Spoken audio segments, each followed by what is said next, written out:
When they sting, it can burn like fire, and that's where you get the name.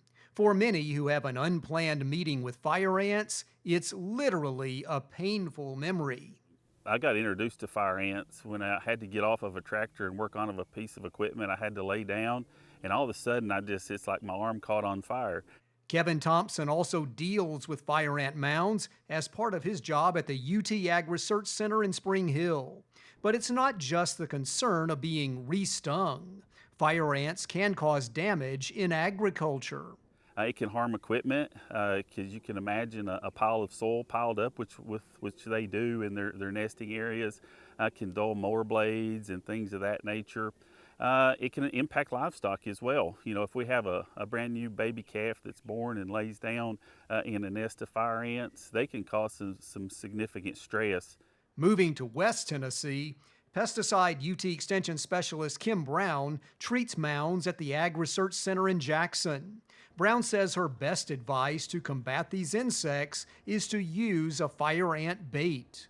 Big thing is you want to make sure it's warm enough and the ants are actually out foraging. They'll pick it up and take it back to their mounds. Fire ant baits are they have growth regulators in them, and so they actually kill the brood. So they'll feed it to the queen, feed it to the brood, and it'll kill the mounds. Don't think this is just a problem on farms or in rural areas. Fire ants are also in densely populated neighborhoods and urban areas of the state too, and that's where you're more likely to have a human or pet fire ant encounter. UTIA entomologist Karen Vale found this mound right on the ag campus in Knoxville outside her door. This UT fire ant colony first built a mound up against this sidewalk, but after it was treated, it just migrated about 15 feet away. Vale says fire ants are able to respond to changes in their environment. Yeah, often people will apply an individual mound treatment and it kills a portion of the colony but not all of it. And the colony moves in response to that disturbance.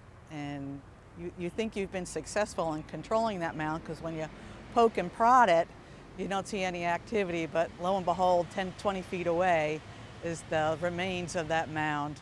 All our experts agree we need to be proactive in dealing with fire ants. Unchecked, colonies will spread.